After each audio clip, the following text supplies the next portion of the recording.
Bienvenidos, soy Alejandro Castillo. El programa de hoy es una retransmisión de un programa anterior que refleja el Evangelio de esta semana. Gracias por escucharnos y esperamos que nos acompañen nuevamente la próxima semana. Bienvenidos. Ustedes están sintonizando el programa arquidiocesano de Chicago Católico, el programa donde se discute la fe católica desde una perspectiva hispana, con Alejandro Castillo, director de Comunicaciones Hispanas, y el padre Claudio Díaz Jr., párroco de Nuestra Señora de la Unidad. Chicago Católico les llega cada viernes de 8 a 9 de la mañana en la WNDZ 750 AM. Y ahora vamos a acompañar a nuestros presentadores, el padre Claudio Díaz Jr. y Alejandro Castillo. Buenos días, Radio Escuchas, y buenos días, padre Claudio. ¿Cómo estamos hoy? Buenos días, Alejandro, y buenos días, Chicago. Aquí el Chicago Católico llegando a tu casa, a tu vida y a tu corazón. Y padre, ya estamos en verano. Así es, estamos en el pleno verano. Sol, playa, bueno, la playa del lago Michigan.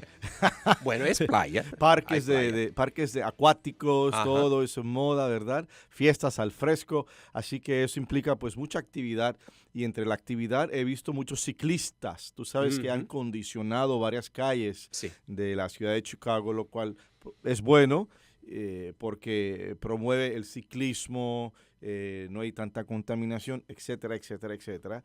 Pero ha sido un ajuste para los residentes, Oh, sí. para el tráfico, ha sido un gran ajuste. así que- Llegar a la oficina aquí es un reto, Lo padre, es. porque uno siempre se tiene que estar fijando Sí. en las calles, haciendo voltear hacia la derecha o abrir la puerta. Inclusive, You know, claro, hay o que- bajarte de tu coche y tienes una línea que sea para ciclistas, o sea, sí.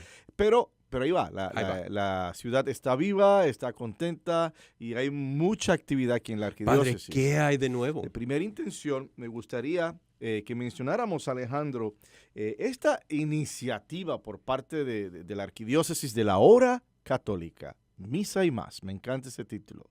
La Hora Católica, Misa y Más. Esto se va a llevar a cabo todos los domingos a las 9 de la mañana por el canal Univisión Chicago, canal 66, me parece. Sí.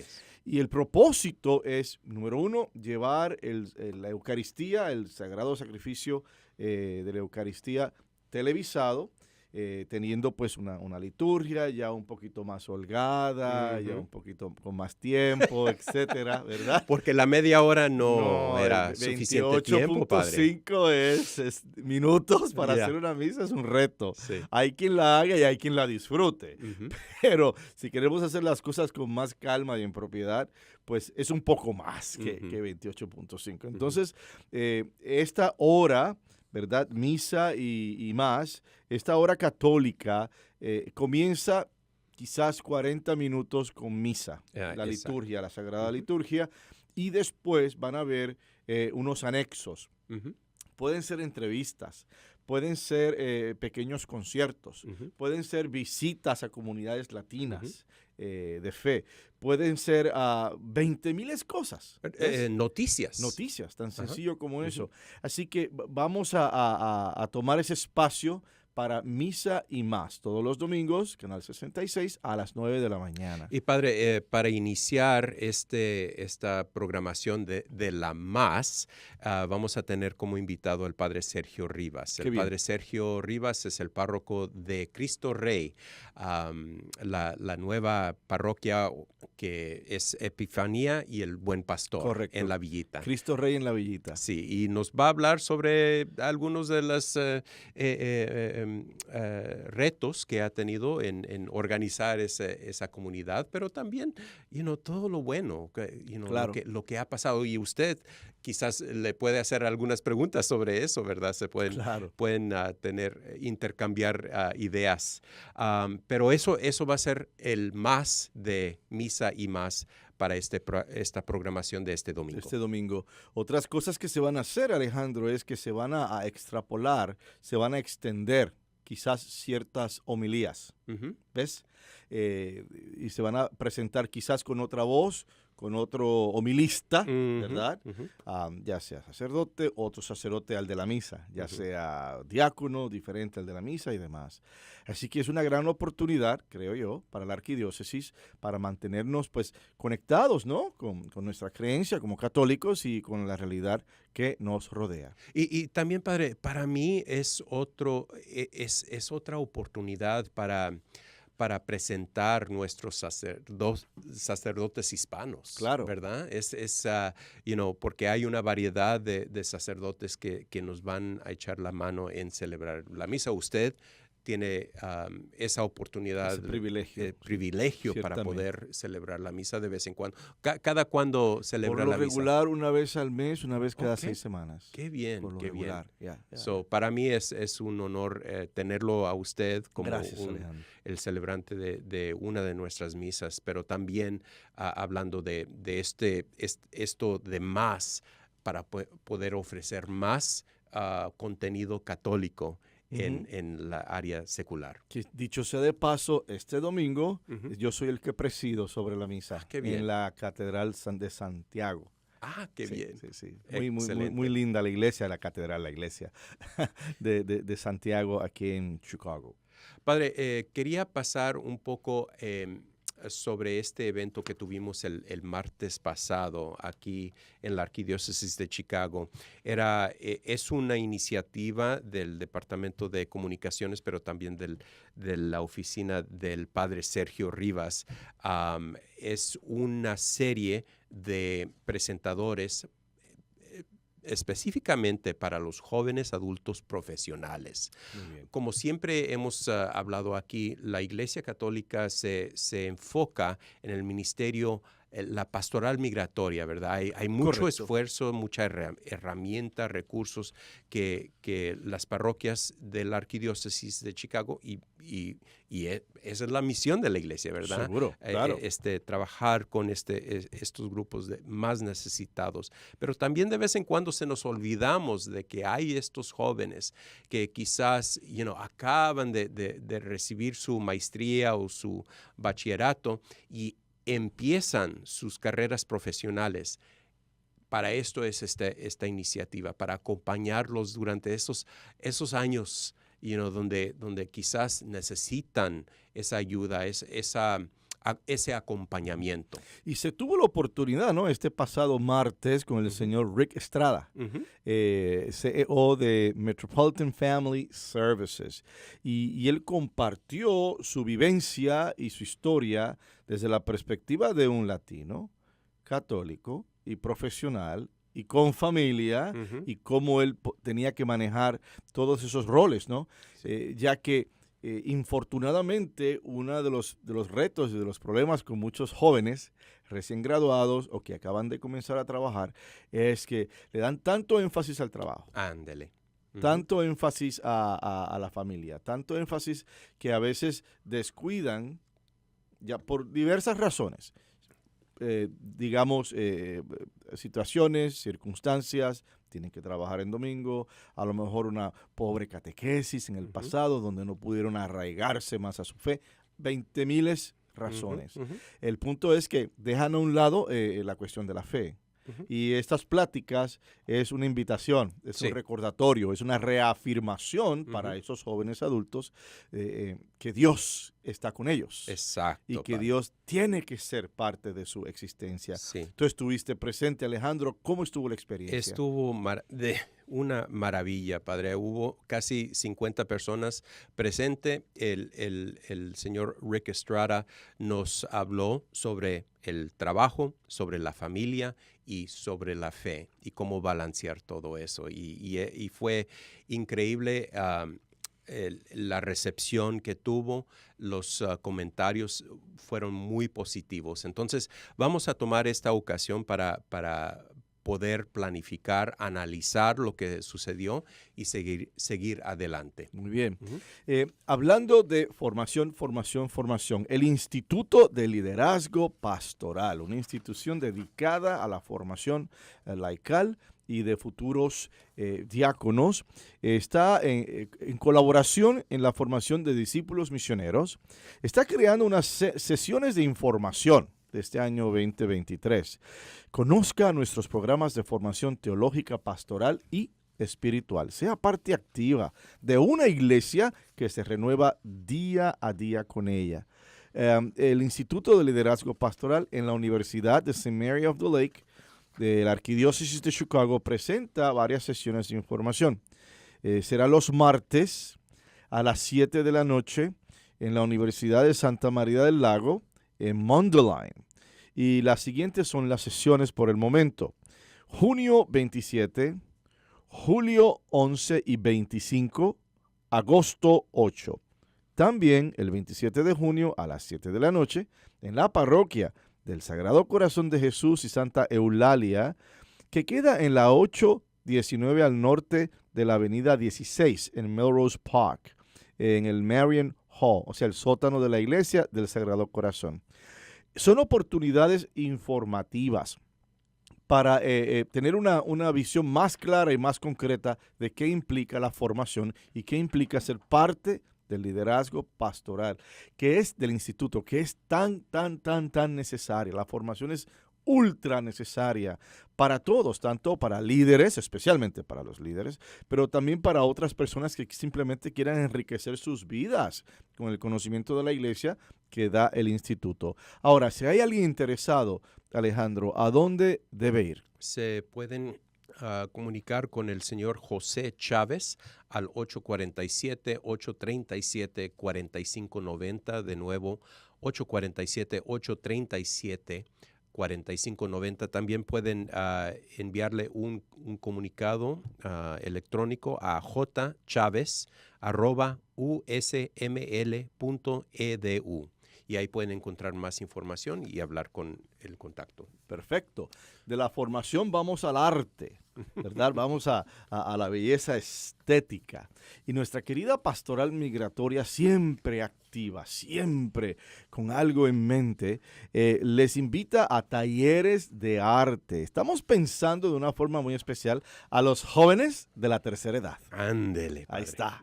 Jóvenes de la tercera edad, talleres de arte con la colaboración de La Brocha.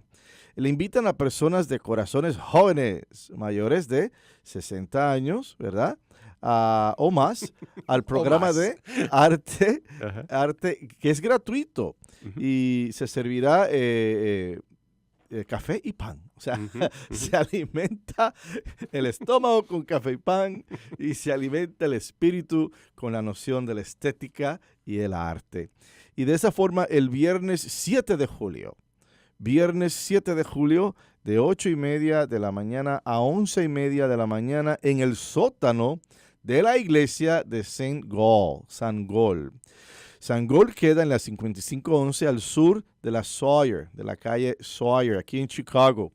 Y entonces también tenemos más información para aquellos interesados en ver esta actividad, ¿no, Alejandro? Así es, para asistir al evento se requiere registrarse previamente llamando al 708-858-1323. De nuevo es el 708-858-1323. Perfecto. Así que este domingo estamos celebrando el domingo número 12 del tiempo ordinario. Y sería bueno, Alejandro, si pudiéramos escuchar el Evangelio. Muy bien, Padre. Lectura del Santo Evangelio según San Mateo. En aquel tiempo Jesús dijo a sus discípulos: no teman a los hombres, no hay nada oculto que no llegue a descubrirse, no hay nada secreto que no llegue a saberse. Lo que les digo de noche, repítanlo en pleno día. Y lo que les digo al oído, pregónenlo desde las azoteas. No tengan miedo a los que matan el cuerpo, pero no pueden matar el alma. Teman más bien a quien puede arrojar al lugar de castigo el alma y el cuerpo. ¿No es verdad que se venden 2 pajarillos por una moneda? Sin embargo, ni un solo de ellos cae por tierra si no lo permite el Padre. En cuanto a ustedes, hasta los cabellos de su cabeza están contados. Por lo tanto, no tengan miedo, porque ustedes valen mucho más que todos los pájaros del mundo. A quien me reconozca delante de los hombres, yo también lo reconoceré ante mi Padre, que está en los cielos. Pero al que me niegue delante de los hombres, yo también lo negaré ante mi Padre, que está en los cielos. Esta es la palabra del Señor. No teman ustedes, valen más que 2 pajarillos por una moneda. Hermanas y hermanos, con esta expresión el Evangelio nos da un sentido de apoyo y de seguridad, de que alguien está velando por nosotros, de que Dios nos está cuidando. Es maravilloso saber que el Creador del cielo y de la tierra, Dios nuestro Padre, que el Redentor del mundo, Jesús, y el Espíritu de consolación, el Paráclito, no están tan ocupados como para no prestarnos atención. Ese no es el caso. ¿Y por qué? Se debe a que Dios se preocupa por nosotros, criaturas mortales, finitas. ¿A qué se debe esa condición, esa inclinación? Sencillo. Dios, a través del misterio de la encarnación, con su dedo infinito, tocó nuestra humanidad para que todos fuéramos salvados. Dios sabe y sintió en su Hijo Jesucristo lo que significa ser frágil, ser vulnerable, el vivir como un ser humano. Él se convirtió, Dios, en Cristo, en uno como nosotros. Y en Jesús, Dios visitó a su pueblo y experimentó en carne propia el hambre, la alegría, el dolor y eventualmente la gloria de la resurrección, para que tú y yo experimentemos el hambre, la alegría, el dolor y eventualmente la gloria del cielo. De la misma manera en que Dios nos ha tocado en nuestra humanidad, nosotros debemos de tocarle en su divinidad. Pero ¿por dónde comenzamos? Comenzamos proclamando su plan de salvación para el mundo, su evangelio. El reino de Dios es para todos.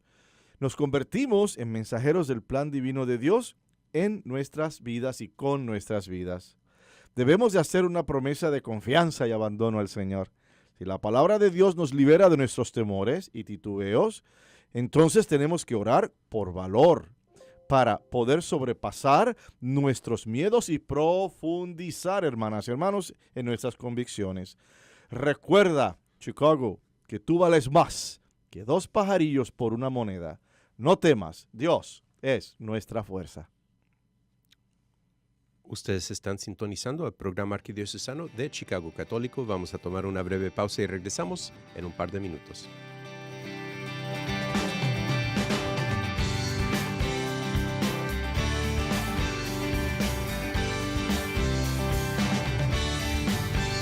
Ha llegado el tiempo de la caridad acuante, de acabar con el hambre y el odio. Ha llegado el tiempo para vivir felices en un mundo de paz, justicia y perdón. Ha llegado el tiempo de la esperanza gozosa de abrir.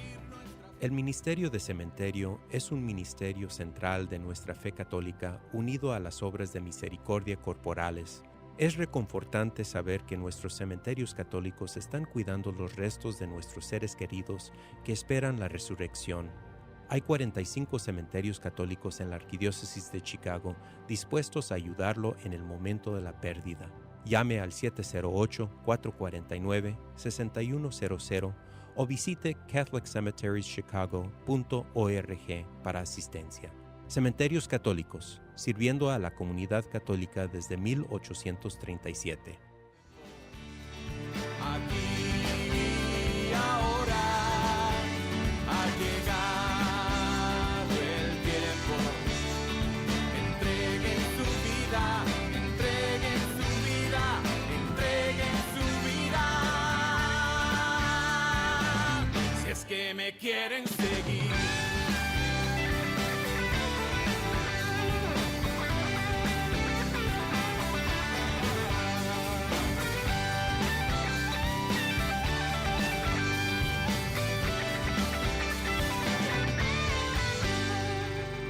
Ustedes están sintonizando el programa arquidiocesano de Chicago Católico y ahora regresamos a la reflexión del Padre Claudio. Tenemos que entender, hermanas y hermanos, en su totalidad, de que no estamos abandonados, de que Dios está con nosotros, inclusive en momentos donde no se sienta. ¿Ah? A veces, cuando estamos encarando ciertas situaciones de nuestra existencia, de nuestra vida, como es, digamos, una enfermedad terminal, la pérdida de un hijo, una situación económica acérrima. En momentos así quizás uno sienta que está solo. Uno dice, caramba, pero si yo soy creyente, si yo me porto bien, si yo voy a la misa, si yo comulgo, yo rezo, oro, y aún así me pasan todas estas cosas, o me está pasando esta cosa en particular. Y es fácil caer a la tentación de sentirse desolado, de uno sentirse perdido, de uno sentirse que nadie lo escucha. Y en realidad, por un lado, eso es precisamente lo que el enemigo quiere, que tú entres en esa desolación, que tú entres en esa angustia existencial, para que concluyas, Dios no existe, Dios no está de mi lado, Dios no está de mi parte. Pero eso no es cierto, Él está de nuestra parte, Él está de nuestro lado. Y es en momentos de necesidad, de gran necesidad, donde hay que reafirmar y hay que decirle a Dios, Diosito, pero si yo estoy contigo en las buenas, también tengo que estar contigo en las malas. Y es interesante porque, digamos, cuando la cosa va bien y hay salud, y hay dinero, y hay buenas circunstancias, todo el mundo es creyente. El día de la boda de la hija, que se casó con un buen hombre, todo el mundo es católico, todo el mundo comulga. El día en que el hijo se graduó y va para la universidad, y quizás el primero, ¿no?, de la familia que vaya a educación superior en ese sentido. Todo el mundo va a darle gracias a Dios y vamos a la misa y vamos a comulgar. Y yo digo, hacemos eso con el mismo fervor cuando, digamos, se nos detecta un cáncer. ¿Vamos a insistir en lo mismo? ¿Y todo el mundo es católico en esta casa? ¿Todo el mundo va a ir a comulgar? Ese es el punto. Ese es el punto. No es simplemente el ver a Dios como un resuelve problema, que es una herejía. Es una herejía. Yo diría que es la herejía del siglo, de este siglo que estamos viviendo. Él es un resuelve problemas. Entonces, si Él es un resuelve problemas, empuja esa convicción desde lo más sencillo. Bueno, Dios es una ATH. Necesito dinero, ¿qué hago? Lo saco con mi tarjeta. Ese es Dios. Necesito un milagro, ahí te prendo una vela.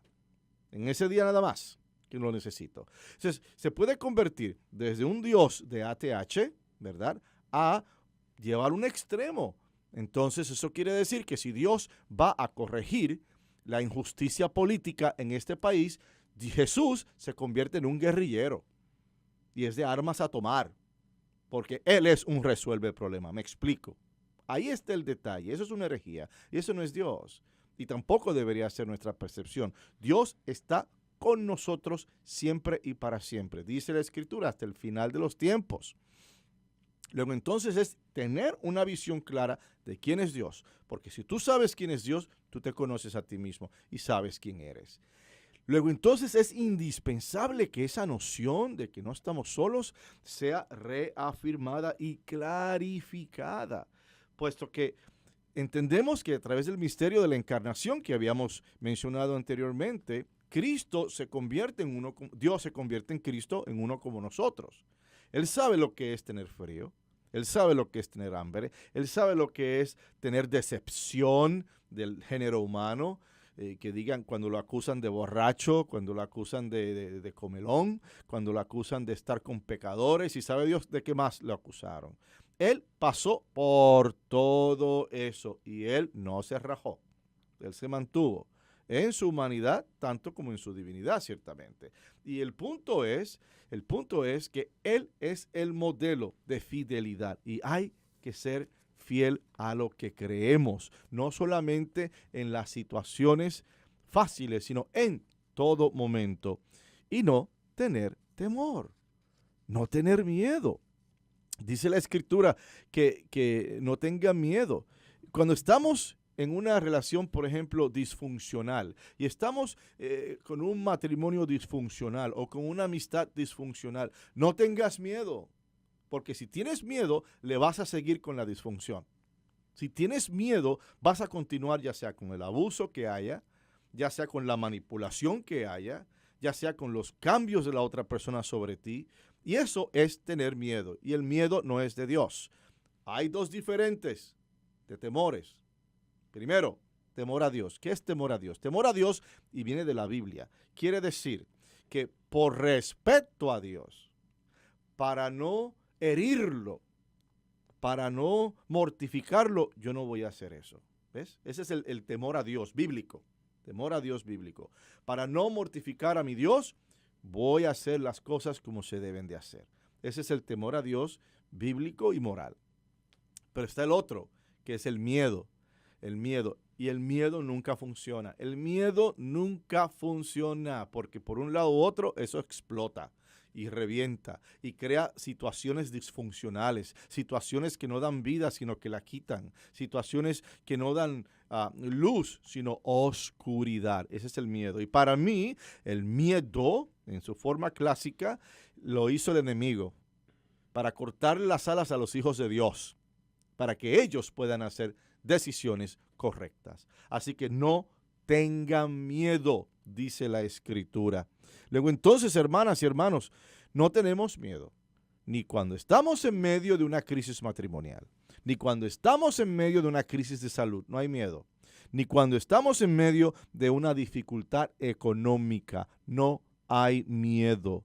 ¿Por qué? Porque a la luz de la muerte optamos por la vida, a la luz de la enfermedad optamos por la sanación, a la luz del desespero optamos por la esperanza. Somos gente de esperanza, somos personas de esperanza y el que tiene esperanza entiende, número uno, que no está solo, entiende, número dos, que no debe de tener miedo y entiende, número tres, que hay que permitir que Dios sea Dios a través de nosotros y a través de nuestras vidas y circunstancias. Yo recuerdo el primer año de haber sido ordenado, se hizo una convocación de sacerdotes y se me pidió, por ser uno de los recién ordenados, el presidir sobre la misa de apertura, pues, de la convocación ese año y también predicar. Y nada, pues uno se prepara, uno se centra, pero no fue sino hasta que me paro para comenzar la procesión de entrada que veo la asamblea. Entonces abro mis ojos a ver la asamblea y ahí estaban. Yo decía, Virgen Santísima, aquí está mi rector. Aquí están los que me enseñaron que si moralidad, historia de la iglesia, cristología, mariología. Aquí están líderes, hombres, santos, hermanos sacerdotes, cientos de ellos, y todos mirando a ver quién iba a presidir y qué nos tiene que decir este cura recién ordenado. O sea, y entonces, claro, los amigos míos en la primera fila haciéndome caras y haciéndome burlas para que yo pues me pusiera nervioso o qué sé yo. Y entonces, de momento, cuando empecé como que, wow, esto es en serio y esto es de verdad y mira quién está aquí. Me dije a mí mismo, no, pero yo no debería tener miedo. No debería. En primer lugar, ellos no perdieron el tiempo conmigo. O sea, yo soy parte de su formación, hablando de la facultad y demás, ¿no? Dios no perdió el tiempo conmigo. Y además, oye, ¿por qué tener miedo? Si para eso vine a este mundo, para eso me ordené. ¿Cuál es el pleito aquí? Entonces, no tengas miedo y hacia adelante, sé tú, predica y preside en tu estilo y déjale el resto a Dios. Y fue una experiencia maravillosa. Una vez ese pequeño temor salió, fue inefable. Esa experiencia de poder presidir la Eucaristía para mis hermanos sacerdotes, algunos de ellos que podían ser mis papás o mis abuelos. Fue todo un honor. Pero es llegar a esa convicción, es llegar a ese conocimiento, es llegar a esa conclusión. ¿Por qué tengo miedo? Y no debería de tener miedo, porque si Dios está con uno, ¿quién puede en contra de uno? Nadie o nada. Fue la esperanza y la confianza en Dios las que liberaron a los israelitas de las manos del faraón, con la iniciativa de Moisés. Pero fue esa esperanza, algún día regresaremos, algún día dejaremos de ser esclavos. Y así fue. Fue la fe en Cristo y su mensaje, y en su mensaje los que permitieron que un grupo de creyentes, el no dejarse vencer por la persecución al convertirse en los primeros mártires de la iglesia. O sea, en primer lugar, la fundación de nuestra iglesia fue con personas muy sencillas. Los apóstoles, muchos discípulos eran pescadores, recogían impuestos, ¿verdad? Amas de casa, seguidoras, ¿no? Gente de la finca, del campo, campesinos, o sea, gente sencilla. Y entonces, cuando tienes un grupo de gente bien sencilla y tienes todo un mundo allá afuera con sus complicaciones religiosas, políticas, sociales, económicas, atacando, este pequeño grupo, óyeme, pues, como que no hay mucha esperanza, esto se va a acabar. Y no fue así. No fue así porque estos sencillos, los primeros, tuvieron su esperanza en Cristo. Y aunque pasaron por el martirio, los que siguieron continuaron con su esperanza en Cristo. Y de esa forma nosotros somos herederos de la esperanza y del valor de los primeros creyentes de la iglesia. Esta acción apostólica, hermanas y hermanos, de predicar la buena nueva, comenzó hace 2000 años y continuará hasta el final de los tiempos. Si vemos, el mensaje es claro, el reino de Dios es para todos, no está limitado a un club, no está limitado a una situación, no está limitado a un perfil de persona. Todos estamos invitados. Ahora, eso puede ser para algunos un conflicto, porque quizás hayan personas que no llenan el perfil de uno personal, de cómo debería verse un cristiano, cómo debería verse un católico. Y la tendencia quizás para algunos es juzgar. Ese no entra al cielo. Esa se va al infierno. Y es juzgar. Y no deberíamos de juzgar, porque dice la Escritura, en la casa de mi Padre hay muchas mansiones. Hay muchas mansiones. ¿Hay una posibilidad de que un ganguero se salve? Claro que sí, al conocer a Cristo, siendo ganguero, conoce a Cristo, claro que se puede salvar. ¿Qué me dices de una mujer que ha tenido muchas relaciones? ¿Hay una posibilidad de que esa mujer se salve?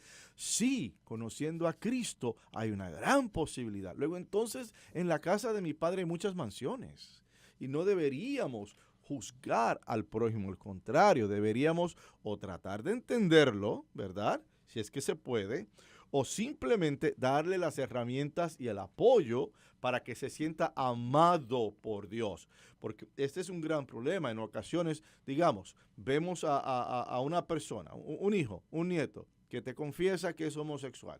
Ok, te dice, mira, yo soy homosexual, qué sé yo. El peor caso es cuando agarras la religión para darle por la cabeza a él. Cuando agarras la fe que Dios te ha dado como católico y decirle, tú estás condenado ya. Porque mira, ¿ves? No usar la religión para, Dios mío, para abusar o para maltratar o para juzgar. No, la religión se usa para dar esperanza. La religión se usa para dar amor, compasión, perdón, para tratar de entendernos. ¿Dónde es que vamos a estar? Y no es cuestión de que tú niegues los principios de la iglesia. Nadie te está pidiendo eso. Pero es cuestión de aprender que frente de ti, aunque sea un hijo tuyo, un nieto tuyo homosexual, hay un ser humano y hay un hijo de Dios. Y si está bautizado y comulgado y confirmado, aún más. Hay un hijo de Dios que es católico. No temas. El temor nos hace hacer muchas barbaridades. No temas, hermana y hermano que me escuchas. Pon tu esperanza en Cristo y deja que Dios sea Dios en tu vida. Amén. Muchísimas gracias, Padre. Ustedes están sintonizando al programa arquidiocesano de Chicago Católico. Vamos a tomar una breve pausa y regresamos en un par de minutos.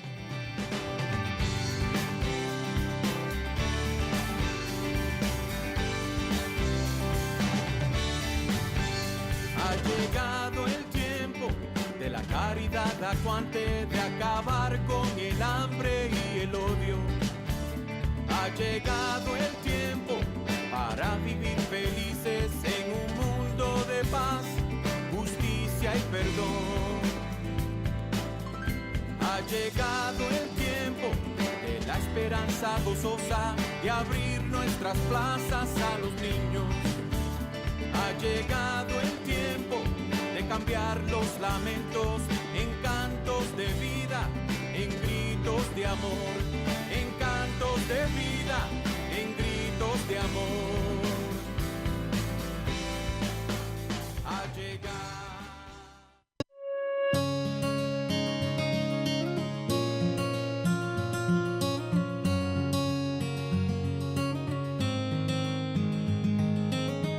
Welcome back. Es fabuloso verlos. Dobrze jest znowu być razem. Qué bueno estar juntos otra vez. Después de tantos meses separados, se han levantado los límites de capacidad por la pandemia y queremos darles la bienvenida a todos de vuelta a la iglesia. Podemos rezar juntos otra vez y escuchar cuando nuestros coros eleven sus voces en canción. Hemos estado juntos en espíritu y ahora, cuando estén listos, nuestras puertas están abiertas de par en par. We're here to welcome you back to Catholic Mass.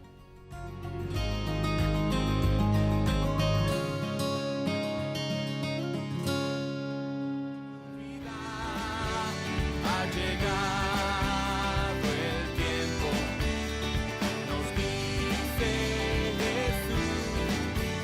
Ha llegado el tiempo, aquí y ahora. Ha llegado el tiempo, entreguen su vida, entreguen su vida. Si es que me quieren seguir.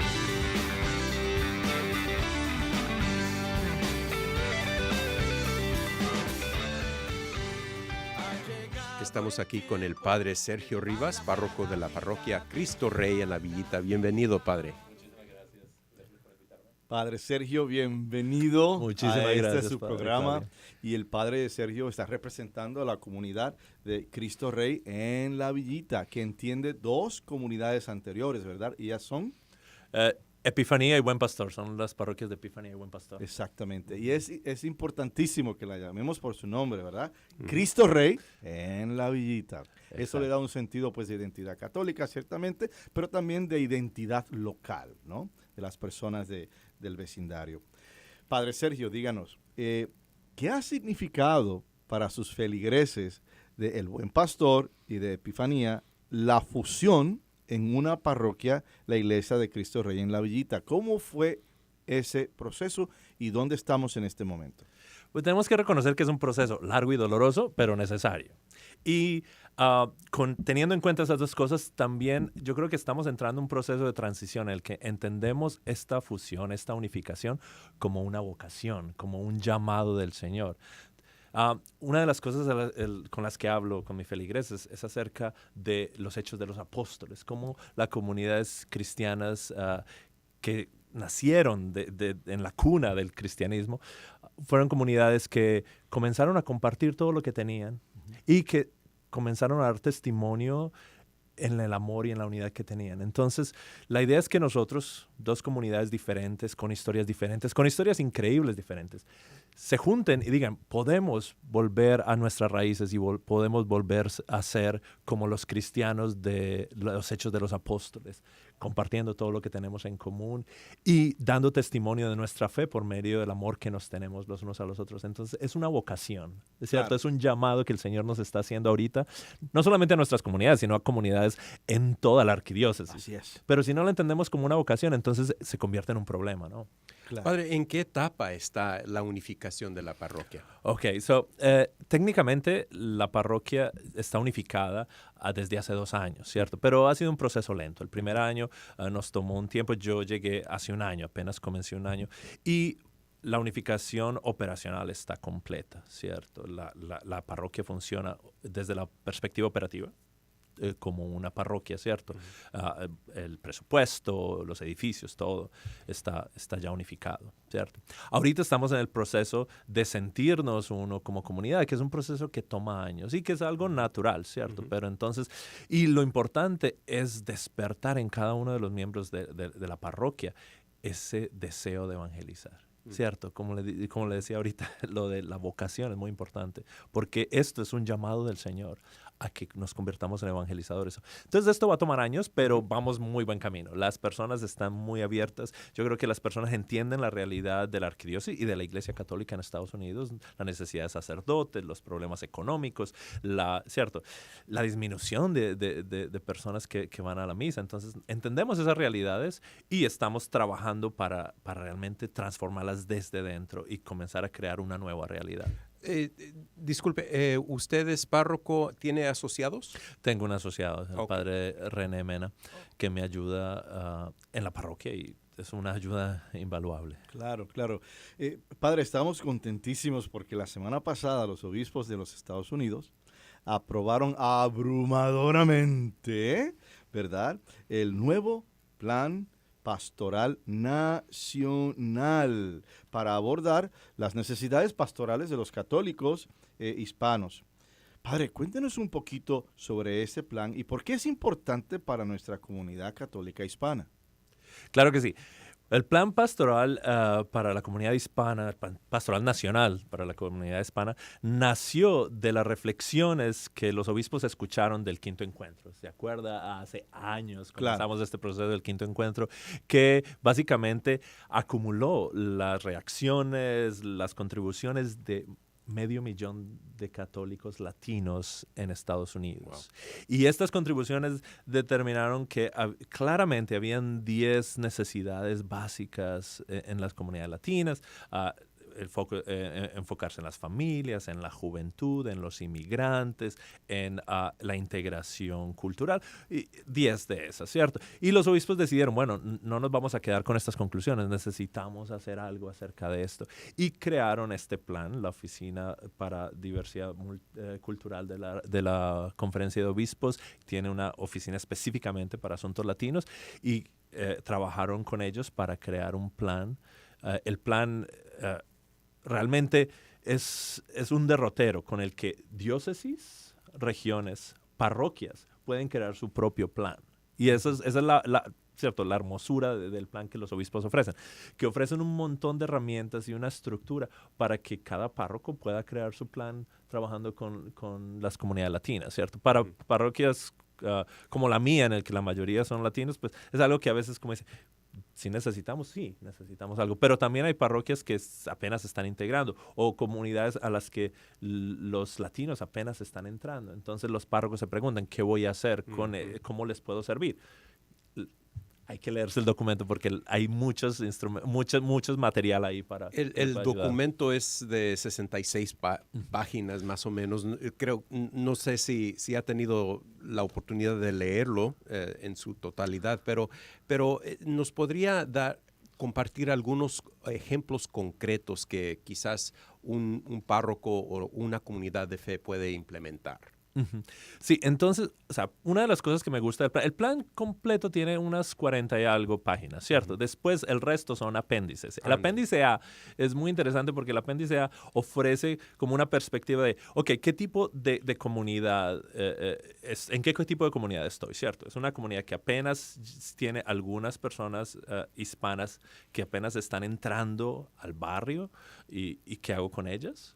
¿O es una comunidad que ya tiene una misa en español, pero solamente tienen su misita en español y no se les ofrece nada más? ¿O hay una comunidad en la que hay suficientes latinos y ya están comenzando a participar de los consejos? Entonces, lo primero que hay que hacer es mirar dónde estamos. O sea, un párroco, por ejemplo, dice, ok, ¿dónde estoy? ¿Cuál es mi comunidad? ¿Qué tipo de comunidad tengo? Y de ahí el plan ofrece ciertas como best practices, una de las cosas que deben hacer, las mejores cosas que deberían hacer para poder servir esa comunidad. Entonces, el plan propone, ¿cierto? Si si es una comunidad que tiene una misa, por ejemplo, entonces dice, ok, entonces el párroco o los líderes de la parroquia deben identificar a algunos líderes para informarlos y tratarlos de integrar al consejo pastoral de la parroquia, para al consejo económico de la parroquia, y cosas así. Ese es el tipo de sugerencias que el plan hace.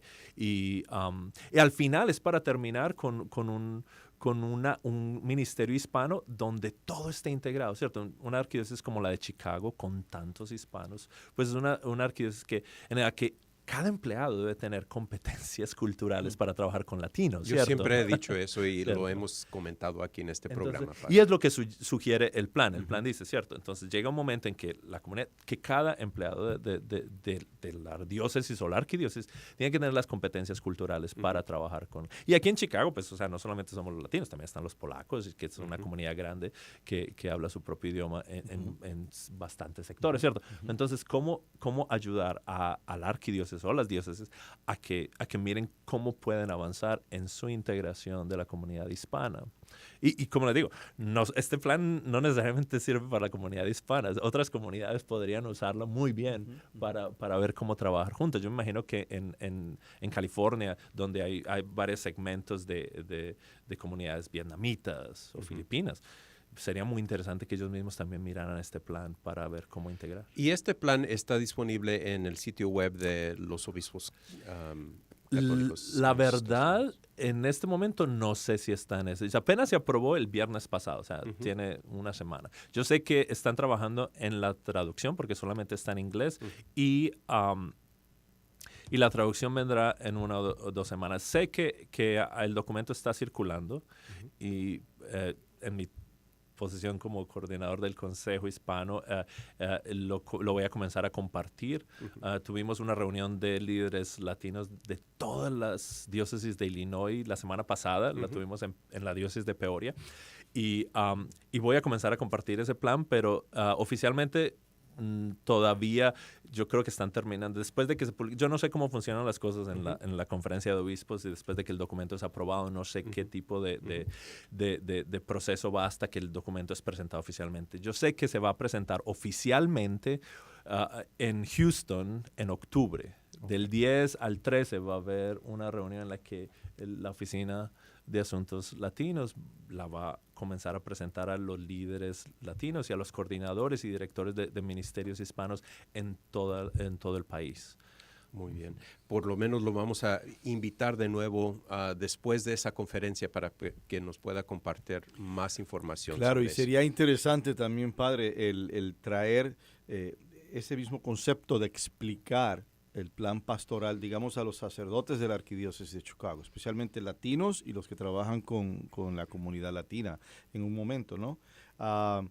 También a la hora de colocar ese plan en acción o aplicarlo a la parroquia, hay otra realidad que no se habla mucho, y es cuando tienes una comunidad hispana que ya lleva 40, 50 y 60 años presente, donde el idioma no es un issue. O sea, que puedes celebrar una misa a la Virgen de Guadalupe y puedes decir partes en inglés y a nadie le molesta. ¿Ves? Sería interesante ver cómo ese plan se puede articular en una realidad donde el idioma pues no es un asunto, aunque la cultura sea común, ¿eh? Porque hablarán inglés, pero vamos a casa a comer arroz con gandules y tamales, ¿no? Y mole, de verdad. Empanadas. Y arepas. Seguro que sí. Y tacos. Sí. Claro, ándale. claro. Sí, no. Claro, yo creo que el plan, o sea, los que diseñaron el plan realmente pensaron también en estos elementos, ¿cierto? Porque la idea es que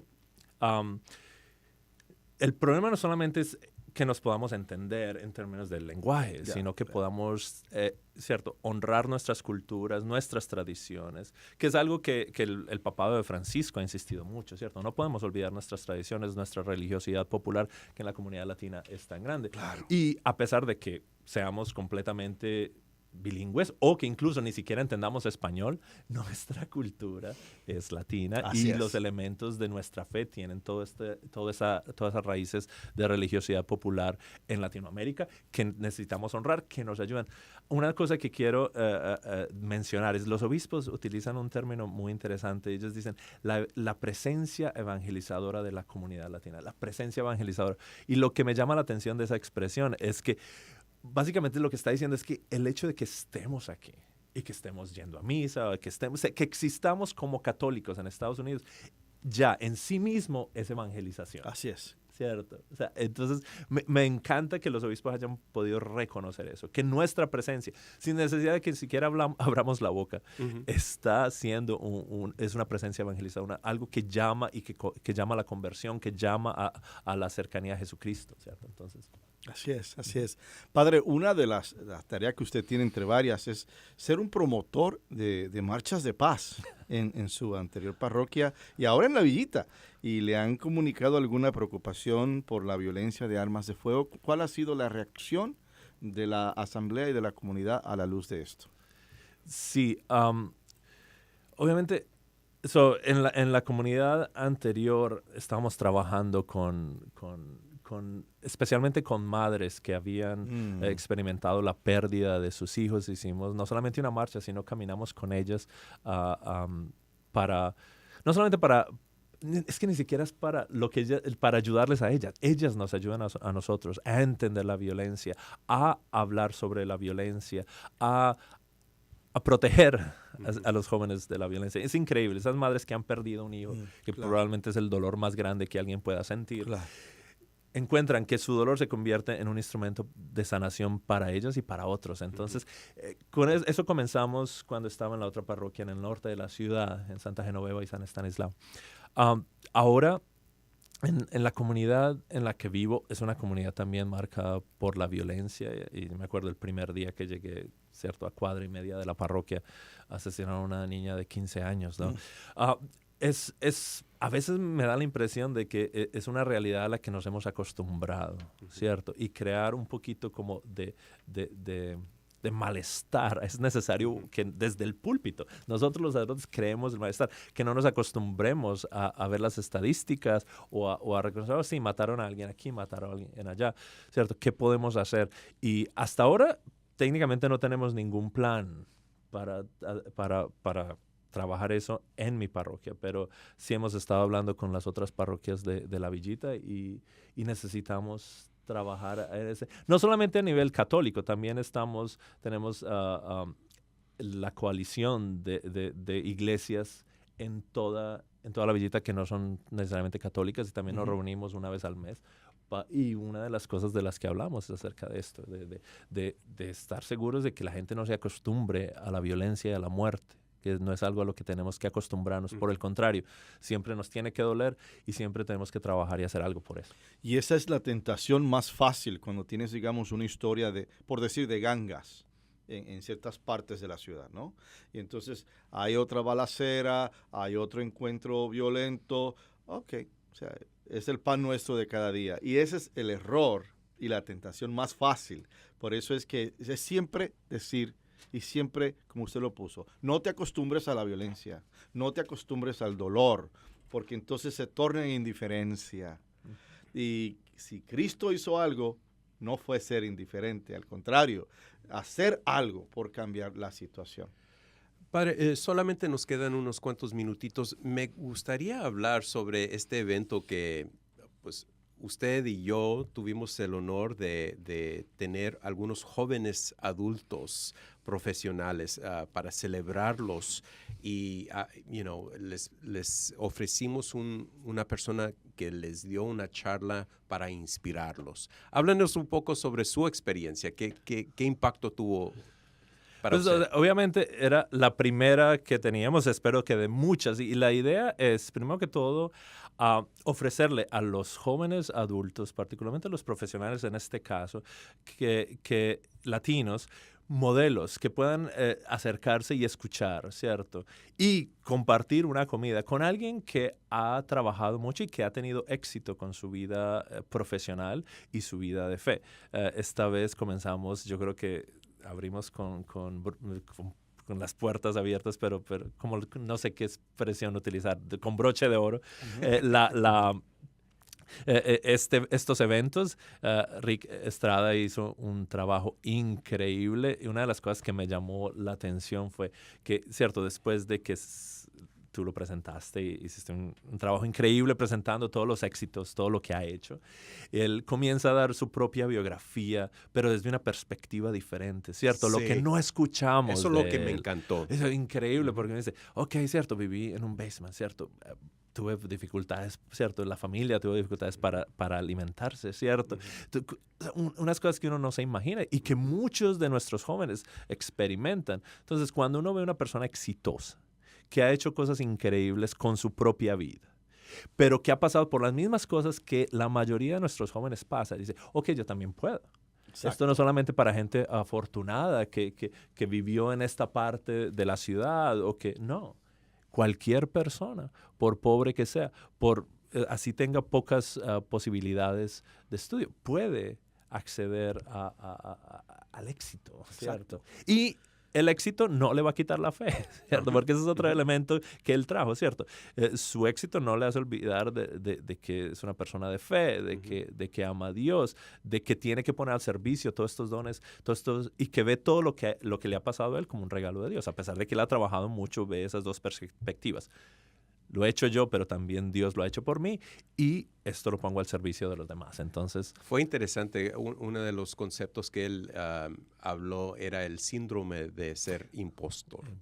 Entonces, porque nosotros como hispanos venimos de nada, ¿verdad? De Latinoamérica, muchos, con unos cuantos pesos en el bolsillo. Y entonces, ¿cómo nos ponemos enfrente de personas como profesional, pero como que no tenemos esa convicción, ¿verdad? Ajá, sí. Eso fue muy interesante. Y eso es algo que yo creo que todo el mundo en la reunión se pudo identificar. ¿Cierto? Claro, o sea, este síndrome de impostor es algo que con lo que tenemos muchos de nosotros tenemos ese problema, ¿cierto? Eso fue una de las cosas. Otra cosa que dijo él que es importante y que tenemos que hacer es mentores, encontrar mentores. Y a veces nuestros jóvenes no tienen la posibilidad de encontrar mentores. Y una de las cosas que podemos hacer a nivel parroquial es tratar de conectar los jóvenes con mentores.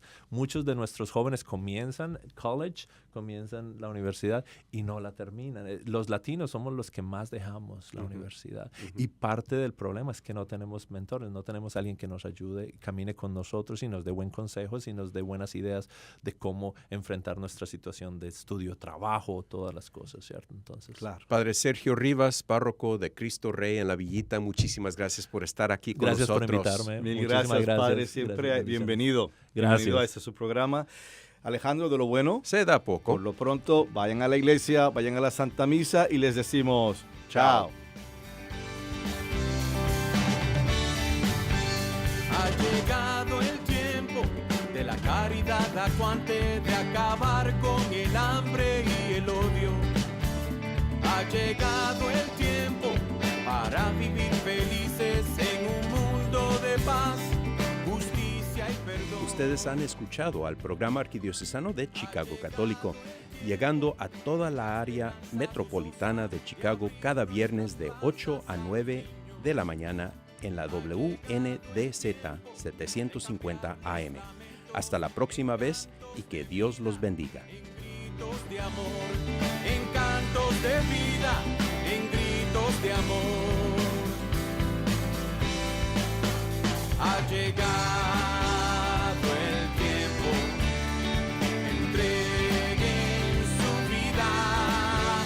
Ha llegado el tiempo, nos dice Jesús. Ha llegado el tiempo, aquí y ahora. Ha llegado el tiempo, entreguen su vida, entreguen su vida. Si es que me quieren seguir.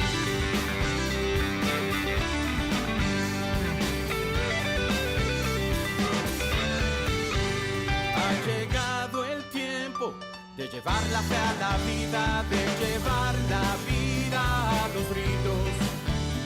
Ha llegado el tiempo de vencer la teoría, de actuar en la fe, esperanza y amor. Ha llegado el tiempo, en la plenitud de la historia, el Padre